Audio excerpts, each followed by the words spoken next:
It should not take that long. What will happen is the lab will be tomorrow at 1300, just like last time. It'll just be in here. Schedule change happens at 1300 instead of 800 because you guys are testing. So it'll be in here. Chest X-ray practice, and then CT scavenger hunt. All right, so that's what we'll do for the lab tomorrow. And then, unless something changes, review optional Q&A Thursday lunchtime.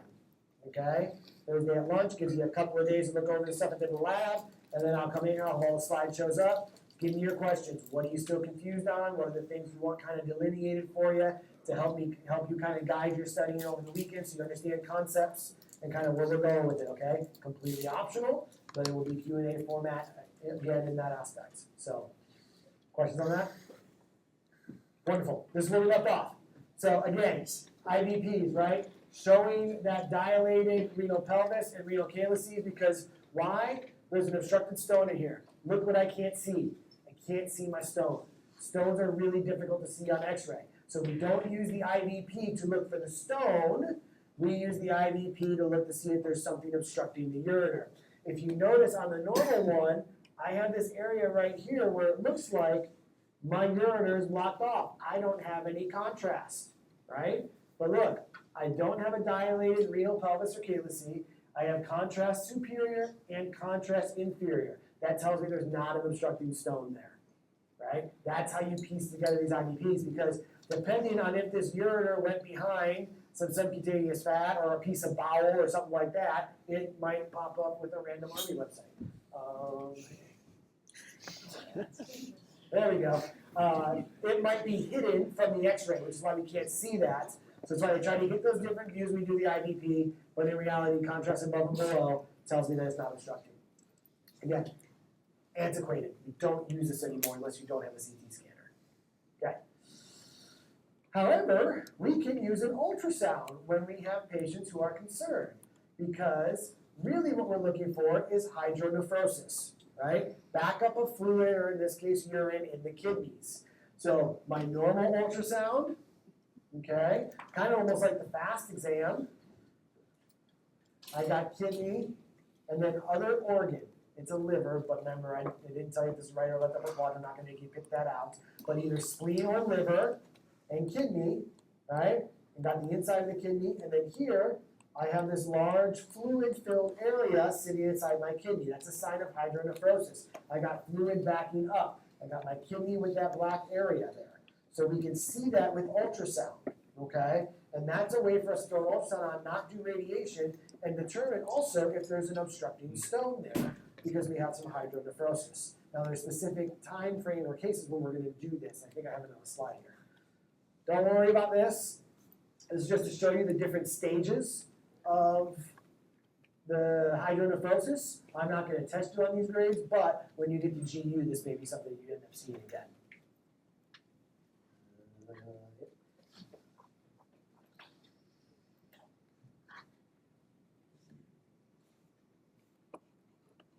You see all of those, right? Kidney 1, kidney 2. Notice the difference between the two.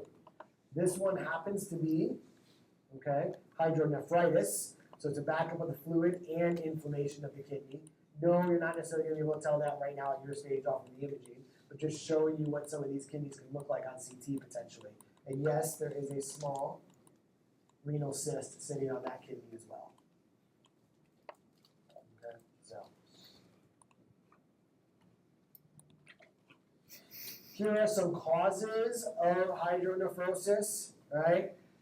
Causes of hydronephrosis are FYI. I'm not going to ask you to diagnose hydronephrosis in this exam, right? But understand the things. Kidney stones are what we're talking about. Kidney stones is testable. That's fair stuff, right? Urinal stones. What kind of imaging do you want to do for that? How do we look for that as far as IVPs versus CT without contrast? This is one of the few without contrast that we do because we need to be able to see those stones, or ultrasound in certain cases, okay?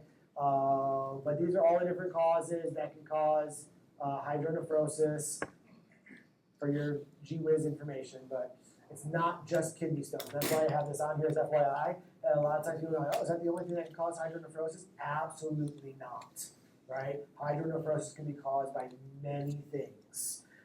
okay? But we just talk about it in the terms of kidney stones or urinal stones here in this course. All right, here's another picture. All right, IVP, I got my normal here. I know the bladder's cut off, but what this is showing is where the ureter kind of goes into the bladder down here. But then if you notice, I have dilation here, and it's because of this deviated ureter. Look at the shape of my ureter compared to the one on the other side. It doesn't go straight down. It kind of like comes over and then kind of comes down. And so therefore, it's a lot more difficult for the urine to make its way down to the bladder in this ureter, and that's what's causing the backup. It's not a kidney stone. To show you another example of hydronephrosis potentially due to a deviated ureter. So these IVPs can come in handy in that aspect as well. Here's what the bladder looks like at the end of the IVPs. Okay? Full bladder should be full of contrast. Usually what happens is they take a picture with a full bladder, then they make them go to the bathroom and pee out as much as they can, and then they take a picture with a mostly empty bladder. Why is that? I want to see the ureter spilling into the bladder. Sometimes on this full bladder, we might be able to catch it here coming in, but a lot of times because the ureters come in posteriorly, the contrast is hiding that actual entryway into the bladder. So we got to go, okay, cool, bladder's filling, looks good, I don't see any defects like over here. So that's okay. Now go to the bathroom, come back, we'll get another picture, and now I can still see the ureter is going into the bladder, and I can see that it goes in just fine. It's doing multiple. So that's just part of your IVP. Filling defect in the bladder, suspect bladder cancer until otherwise told. Okay, so if we have that, that's what you should do there. Let me go back to this guy. Okay, sorry. So when do we do ultrasounds on kidney stones? Right? Recurrent kidney stones. So if you think about it, if I have a history of kidney stones and I come in and I get a CT, how many people, how often do you think it is that somebody only has one kidney stone in their entire life? Very rare, right? So if they got kidney stones, they're probably going to get more kidney stones in the future. Do I want to CT these guys every time they come in with kidney stone symptoms? I would prefer not to. That's a lot of radiation, right? So initial diagnosis, yeah, we're going to do that CT non-con for the kidney stone. Second time, yeah, probably, right? But if you have somebody with recurrent kidney stones, what do we care about? We care about the size of the stone, right? That's what the CT is good for. Do I need to go in there and do a surgery to break it up, or are they going to pass it on their own? That's what I really care about. For lack of a better word, we care about if it's obstructing or not, right? That's what we care about. So we can do a CT to look for it, but if I have somebody with recurrent kidney stones, often, getting these CTs, I don't want to keep pumping them full of radiation. So what I'm really worried about is if it's obstructing or not. So if it's obstructing, then it's going to cause hydronephrosis, which I can get my answer from the ultrasound. So in a patient with recurrent kidney stone episodes, or a history of kidney stones, something along those lines, you see recurrent kidney stones and they're coming in with symptoms, you want to know what imaging you're going to do. You're going to do the ultrasound to look for the hydronephrosis, right? Because they've had multiple CT scans already, and I don't want to give more radiation if I don't have to. Does that pathologically kind of make sense of why we're doing it that way? No, there's no number, right? There's no like, well, once you hit 3, you get an ultrasound, right? Recurrent just means recurrent, which means if it's on an exam, I would need to use the word recurrent, because there isn't a set number of after 3 kidney stones, you should just get ultrasounds on your kidneys as opposed to CTs. That's not a thing. That's just being good stewards of radiation usage. Okay? So,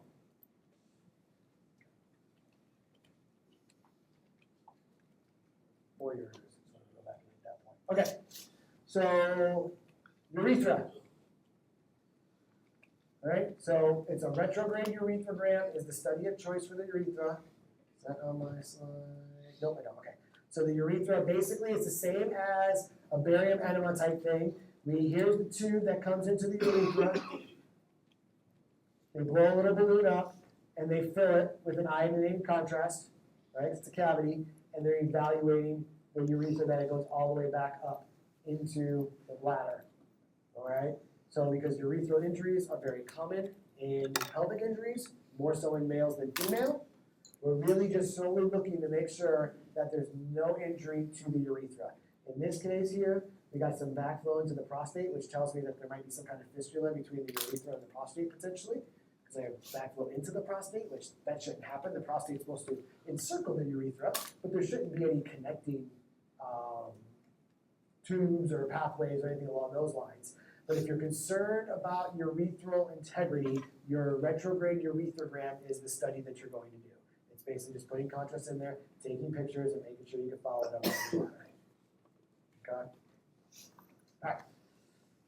We just talked about that. Filling defect in the bladder. Bladder cancer until proven otherwise. All right? It could be a stone, it could be a stricture, but you're going to think bladder cancer. This is your normal IVP study. I've just given you another one. Hey, look, it's a pelvic fracture slide from block 1, but also technically part of the abdomen in block 2. Not going to belabor all this again, except for X-rays, your initial study. Study of choice depends on stable versus unstable. Stable, CT with contrast. Unstable, ultrasound, fast exam. For study of your choice. Stable, unstable, stable. That's your decision tree for pelvic fractures. Questions on that? We'll read this whole slide again if you guys don't need it. Okay. But if you are concerned about bladder ruptures or bladder concerns, i.e. I did my X-ray and I saw a fracture, maybe I did my fast exam and I saw an abnormal fast exam around the bladder, so now I know I got some internal bleeding and something's going on. Could it be that the bladder's ruptured? Maybe. My fast exam can't necessarily tell me that, but a CT cystogram can. Right? Once they're stabilized, CT cystogram can. What is that? That's putting contrast through the urethra up into the bladder and doing a CT of it. Yep. It's not comfortable, but the odds are if you're going this route, they have other things that are causing more pain than a simple urethral catheter. Okay? So they'll fill it up with contrast, they'll take the CT, sometimes X-ray, but usually a CT. And so what you're seeing here on this picture in the CT is this is my bladder, and then all of this here is contrast leaking out of the bladder. Yes, sir? Curiosity, why CT cystogram as opposed to retrograde urethrogram? Because the retrograde urethrogram is only going to take a look at your urethra. Okay. It's not going to look at the bladder. Good question, right? So it's only going to look at the urethra.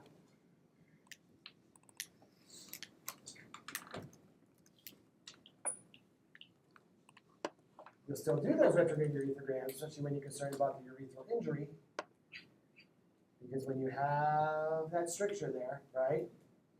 But that doesn't evaluate my bladder. This is only evaluating the urethra into the bladder, right? This still doesn't tell me with just an X-ray in that 2D image, right, what's going on with the bladder. So that's why for the bladder, specifically for bladder ruptures, it's a CT cystogram, because I need to get that 3-ish D, right? It's not really 3D, but like that whole view to be able to see that contrast if it's spilling out of the bladder or not.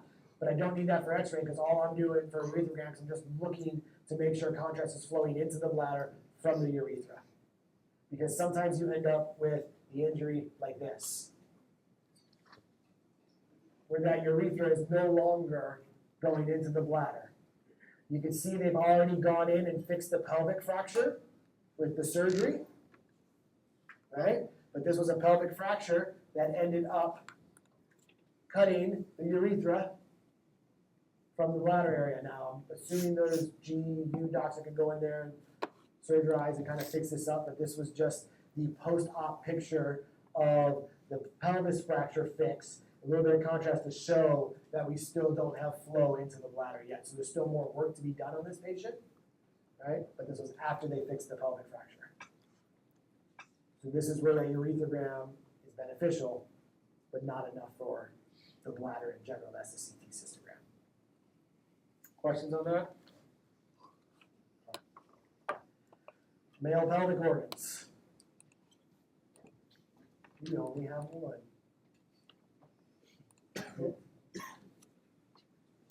Testicular torsion. Testicular torsion.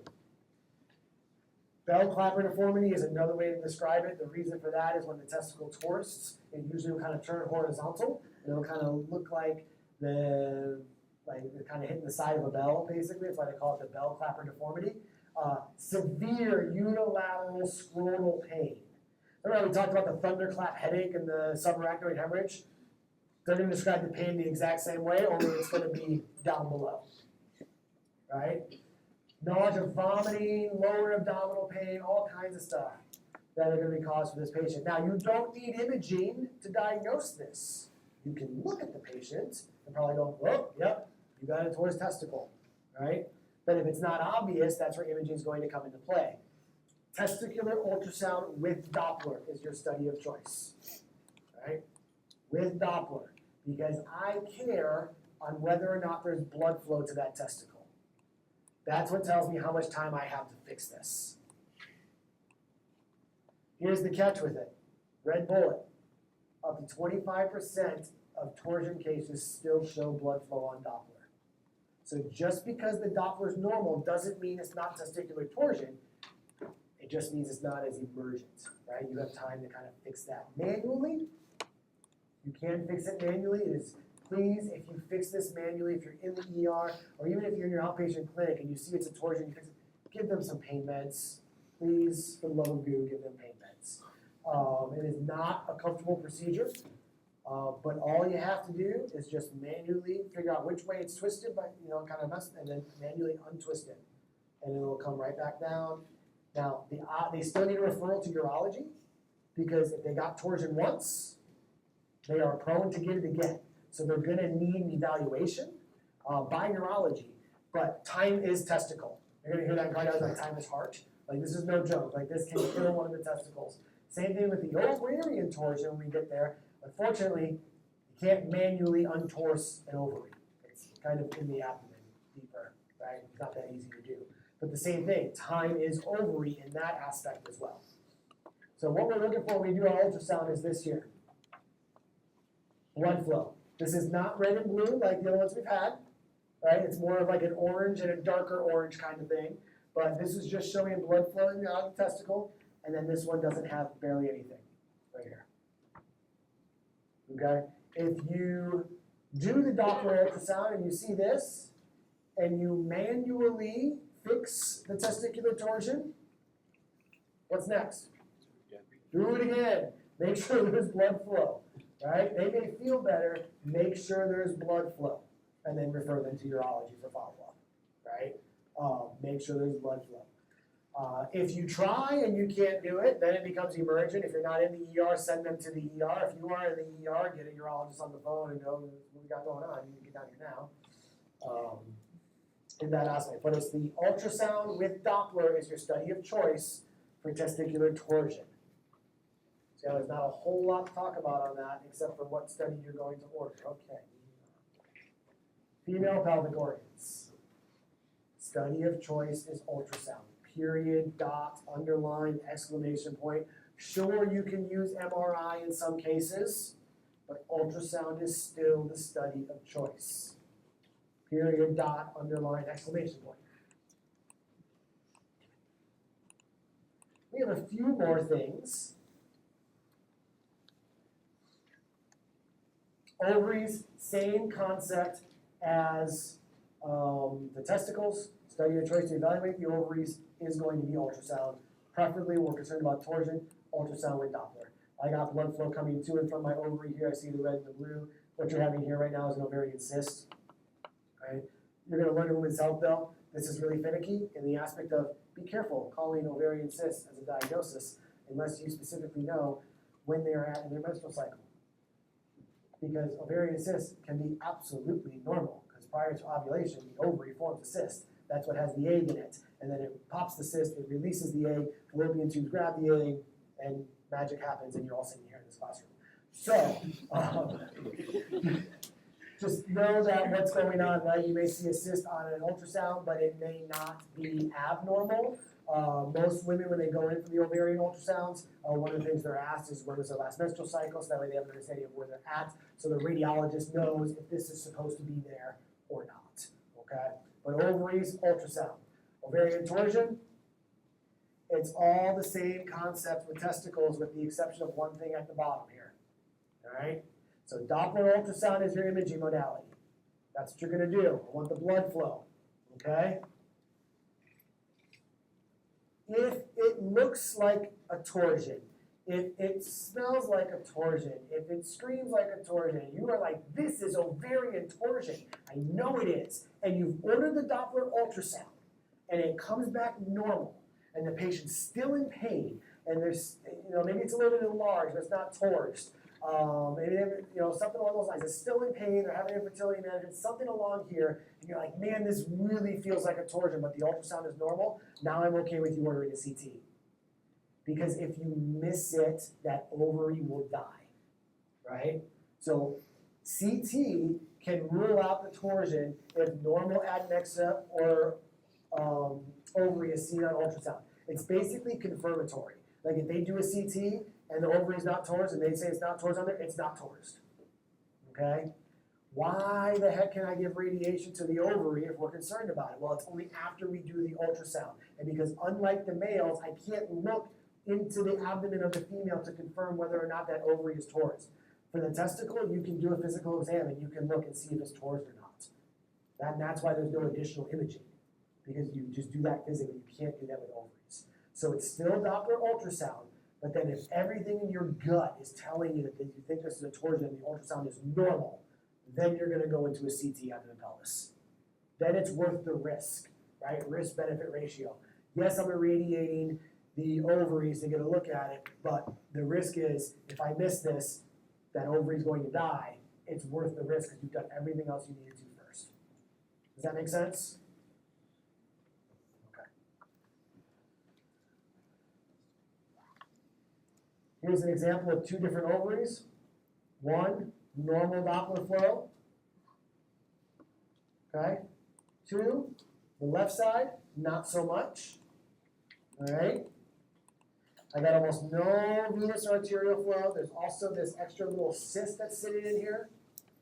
So you guys don't have to memorize what the ovaries look like or what the testicles look like. From a picture standpoint, you just need to know what to order and when.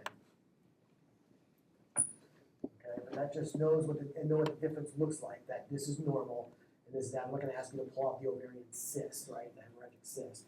But you should know that this is blood flow to and from, and this is not.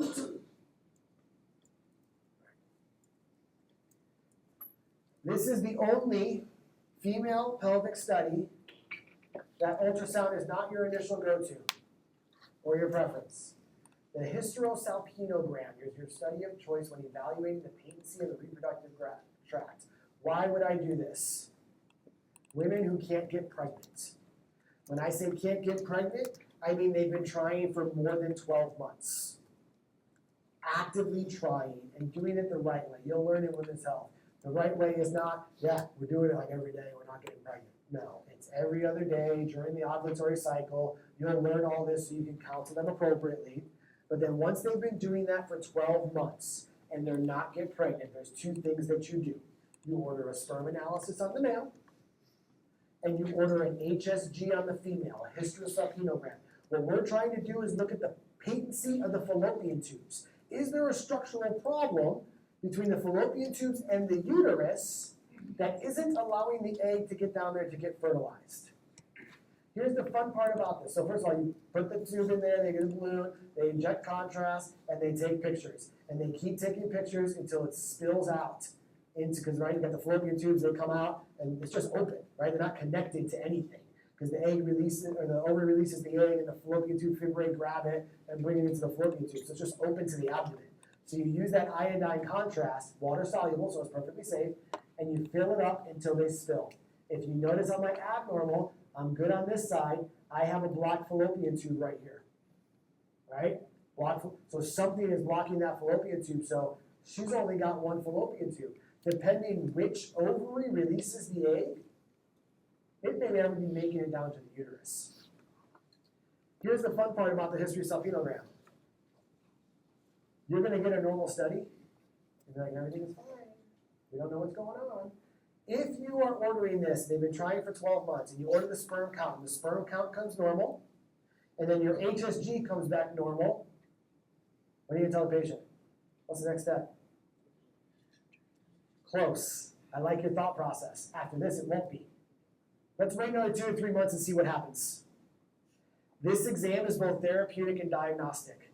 Much like the ERCP, it is possible that these fallopian tubes just kind of collapse and adheres on itself, and by pushing the contrast in retrograde, you pop it back open, you get a normal study. In reality, there was a problem there, but when you did the study, you fixed it by doing the study, and you'll never know because you get a normal HSG, because you won't see the abnormality. I've had 3 patients that I have done in my career that I've done an HSG on, and within 2 to 3 months of after doing this, they got pregnant. Now, I can't confirm for sure that's why, but pathophysiologically, it makes sense. So if the sperm count is normal, or the sperm analysis is normal, and this comes back normal, tell them to continue their method for at least 2 more months, see if they get pregnant. If they have their menstrual cycle on the 3rd month, then we can look into getting them infertility, because a lot of the times, you fixed it by doing the HSG, by pumping the contrast in. There's another normal and a septic uterus.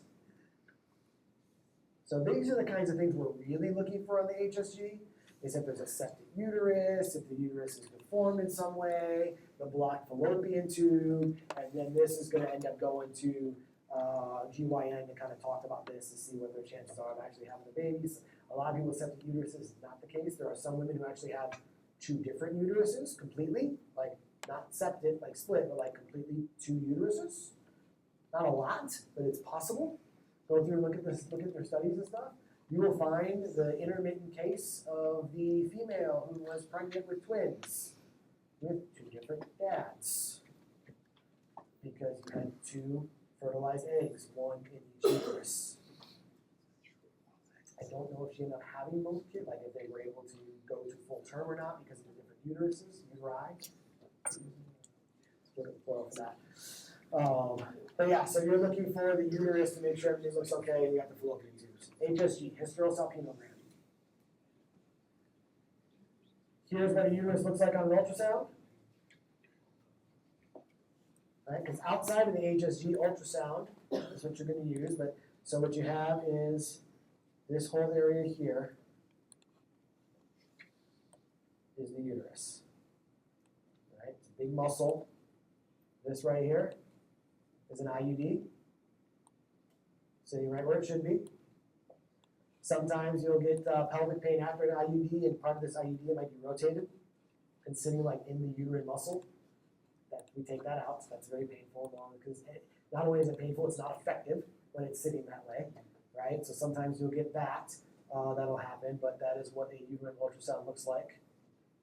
And then here is one where they kind of, what they'll do sometimes as part of like IVF and stuff like that, they're going to measure the distance from the cervix to the actual uterus to try to figure out, A, if I need to put the IUD in appropriately, how far do I need to go? Usually they have a little guide tube that they kind of use, and it kind of tells you how far to go, but they'll use this in IVF stuff as well to make sure that they're getting where they need to go in that aspect. So ultrasound for uterus stuff. Remember the HSG, we're not evaluating the uterus. We see the uterus, right? But we're not evaluating the uterus with an HSG. We're evaluating the patency of the fallopian tubes with the HSG. Because we can't see the fallopian tubes on ultrasound, they're too small.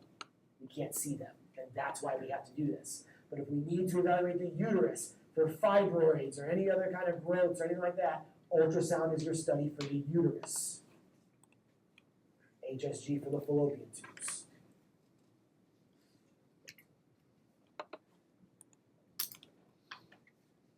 This is showing you a pregnancy where it's supposed to be. See my uterus, see the muscle? Baby. What's going on there?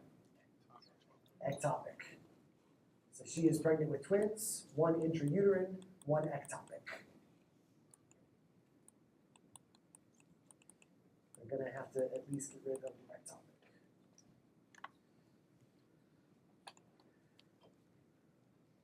just covered this, retrograde, contrast, reproductive tract. What are we doing? It's the HSG, right? It's the only one that doesn't involve ultrasound. Testicular ovarian torsion, not just ultrasound, ultrasound with Doppler. Good.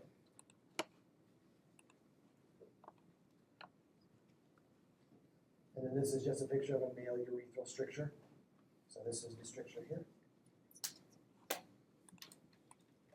This is just pelvic rami here. Oh, yeah. So this is where we started putting the contrast in. Look how thin that urethra is. And because of the stricture, once it gets through, it's even wider back here, right? Because it's dilating and backed up because there's a stricture there. So the bladder's trying to let stuff go, but the stricture stops it. And outside of the lab tomorrow, that is the last time this semester you'll have to hear my terrible voice. What questions do you have about this lecture, about anything at all for right now? That's it. It's all radiology stuff. Except for the things you're